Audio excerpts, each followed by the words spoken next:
BJP सरकार गठन के बाद पहली बार गृह मंत्री पश्चिम बंगाल आ रहे हैं। 125वीं वर्षगांठ मनाने श्यामा प्रसाद मुखर्जी जी का कितना बड़ा दिन है बंगाल के लोगों के लिए? देखिए, बंगाल के लोगों के लिए बड़ा दिन है।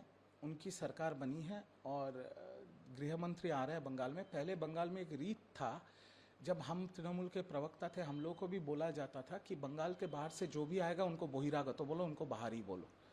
ये नैरेटिव ही गलत था। देश के गृह मंत्री देश का एक राज्य में नहीं आ सकते। आज वो आ रहे हैं 125वीं जन्म तिथि पे श्यामा प्रसाद मुखर्जी जी का। अब देखिए, बंगाल में हम नेताजी सुभाष बोस को पूछते हैं, कवि गुरु रविंद्रनाथ को पूछते हैं, स्वामी विवेकानंद को पूछते हैं, पर श्यामा प्रसाद मुखर्जी जी को इतना दिन तक नहीं पूछते थे। क्यों? क्योंकि सिस्टमेटिकली लेफ्ट के ज़माने से लेकर तृणमूल के ज़माने में भी श्यामा प्रसाद मुखर्जी का नाम को मिटाने की कोशिश की गई थी। पर ये तो सच है कि डॉक्टर श्यामा प्रसाद मुखर्जी की वजह से बंगाल बना, नहीं तो बंगाल तो बांग्लादेश के साथ मिल जाता। डॉक्टर श्यामा प्रसाद मुखर्जी की वजह से बंगाल में हिंदू रह पाए। तो इनका नाम, इनका इतिहास बंगाल के नौजवानों को जानना बहुत ज़रूरी था। आज उनका एक मूर्ति का उद्बोधन करेंगे देश के गृह मंत्री, माला चढ़ाएंगे। मुझे लगता है सही दिशा में चल रही है ये सरकार। और डॉक्टर श्यामा प्रसाद मुखर्जी का बंगाल के इतिहास में उनका क्या रोल है, उन्होंने क्या किया है बंगाल के लिए और बंगाल के हिंदुओं के लिए, वो बंगाल के नौजवानों को जानना चाहिए। तो जो इतिहास को इतना सालों से दबाया गया था, वो इतिहास खुल के लोगों के सामने आना चाहिए। मैं इसका स्वागत करता हूँ।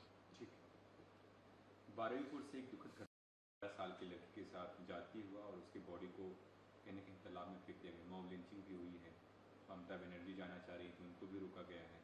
कैसे देखें इस पूरे घटनाक्रम को? देखिए, पहला बात यह है कि बारुईपुर में एक 12 नहीं 11 साल की बच्ची जो क्लास 5 में पढ़ती थी, उनका बोला जा रहा है सामूहिक बलात्कार हुआ है और उनको मार के एक बस्ते में एक तालाब में फेंका गया था। इसके बाद बहुत तनाव का माहौल है बारुईपुर में। एक व्यक्ति को संदेह करके उसको पीट पीट के मार दिया गया। तो यहाँ पर मैं सिर्फ इतना कहूँगा कि देखिए, हमारा दुर्भाग्य है कि देश में बलात्कार राजनीति का विषय है, सामूहिक बलात्कार राजनीति का विषय है। इस देश ने निर्भया देखा है, इस देश ने उन्नाव हथरास देखा है, बंगाल में हमने लेफ्ट के ज़माने में बांतौला देखा है, तृणमूल के ज़माने में आरजी कौर देखा है, और अभी 2 महीने में बीजेपी के ज़माने में हम बारुईपुर देख रहे हैं। राजनीतिक जो पार्टियाँ हैं वो गिद्ध की राजनीति करेंगे। राजनीतिक जो पार्टियाँ हैं वो बलात्कार में भी धर्म को ढूंढ के लाएंगे। पर मैं एक दूसरा चीज़ बोलना चाहता हूँ। मैं बंगाल के माननीय मुख्यमंत्री को याद दिलाना चाहता हूँ कि कुछ महीने पहले बंगाल के विधानसभा में एक बिल आया था जिसका नाम था अपराजिता बिल, जिसका समर्थन उस टाइम के नेता प्रतिपक्ष आज के बंगाल के मुख्यमंत्री शुभेंदु अधिकारी जी ने भी किया था और पूरे भाजपा के 77 विधायकों ने भी किया था। आज वो बिल राष्ट्रपति के टेबल पे धूल खा रही है। मैं ये मानता हूं कि जो लोग बलात्कार करते हैं या सामूहिक बलात्कार करते हैं, ये लोग इंसान नहीं है, ये लोग जानवर हैं। इनका जिंदा रहने का कोई हक नहीं है सभ्य समाज में। तो मैं शुभेंदु जी से इतना निवेदन करूंगा, और गृह मंत्री भी आज बंगाल में है, मैं माननीय गृह मंत्री से भी ये निवेदन करूंगा कि अगर आपको अपराजिता बिल का नाम पसंद नहीं आया, आप नाम बदल दीजिए, पर ऐसा एक कानून लेके आइए और ये बिल वापस लाइए कि कोई भी जानवर, और मैं बोल रहा हूं ये, कोई भी जानवर अगर बलात्कार करेगा, सामूहिक बलात्कार करेगा किसी बच्ची के साथ, उनका सिर्फ और सिर्फ फांसी होना चाहिए।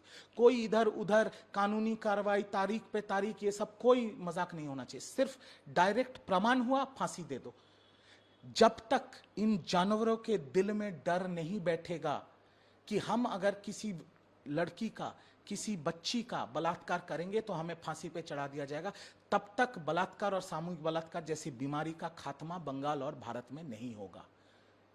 सरकारें आएंगी, सरकारें जाएंगी, पार्टियां बनेंगी, पार्टियां बिगड़ेंगी, पर बलात्कार होता रहेगा। बंगाल में होगा, पूरे देश में होता रहेगा, और बच्चियों के साथ बलात्कार होगा, सामूहिक बलात्कार होगा। इसको रोकने का सिर्फ एक ही तरीका है, ऐसा बिल लाइए कि जो जानवर ये सोचेगा भी कि हम बलात्कार करने जाएंगे, उसके दिल में डर बैठ जाएगा कि हमको तो अगले दिन फांसी पे चढ़ा देगा।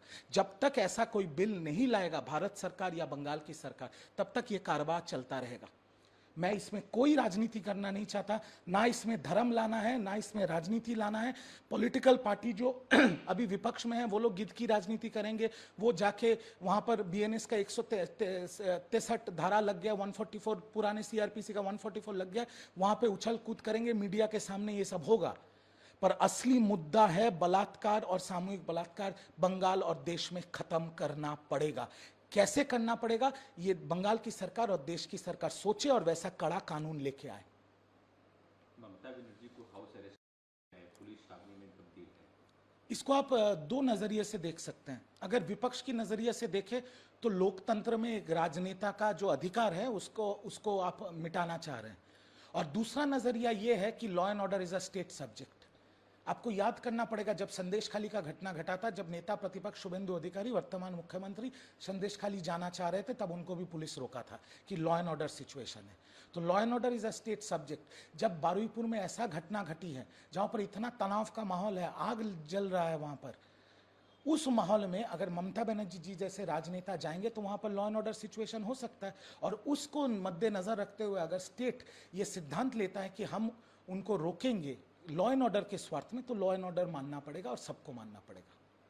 अब राजनेता राजनीति करेंगे, मुझे राजनीति नहीं करना है, मैं दो नजरिया आपके सामने रख रहा हूं। को दोनों जो धड़े हैं टीएमसी के, ऋतुव्रता बनर्जी और ममता बनर्जी, दोनों से जवाब मांगा है अपने अपने जो साक्ष्य हैं कि टीएमसी मेरा, उसको लेकर के आज वो अंतिम दिन है। आप क्या समझते हैं? नहीं, मुझे समझने में इसमें कुछ नहीं, ये सब समझते हैं। दोनों पक्ष अपना लिखित में देंगे चुनाव आयोग को, और चुनाव आयोग का जो कानून है 2/3 मेजॉरिटी वाला कानून, देखिए मैंने पहले भी कहा है ममता बनर्जी के पास एक ही शर्त है, Subhash Desai versus principal secretary of Maharashtra 2023 का सुप्रीम कोर्ट का जो जजमेंट है, 5 बेंच जजमेंट, जिसमें भूतपूर्व सीजीआई डीवाई चंद्रचूड़ जी भी मौजूद थे, कि पूरा विधायक भी अगर एक पार्टी से शिफ्ट हो जाए फिर भी वो अपने आप को पार्टी नहीं कहला सकता।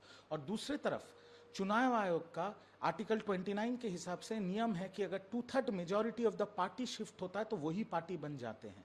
तो ऋतुव्रत बंदोपाध्याय जी के पास 2/3 मेजॉरिटी विधायक हैं, 2/3 मेजॉरिटी काउंसिलर्स है, और 2/3 मेजॉरिटी पूरे बंगाल के जो नेता हैं तृणमूल कांग्रेस के, वो उनके पास है, वो उन्होंने लिखित में जमा दिया है। मैं आपको पहले बता दूं, सिंबल ऋतुव्रत बंदोपाध्याय जी को मिल जाएगा। आने वाले दिन में बैंक बैलेंस का अधिकार भी ऋतुव्रत बंदोपाध्याय जी को मिलेगा। यही होगा चुनाव आयोग का सिद्धांत।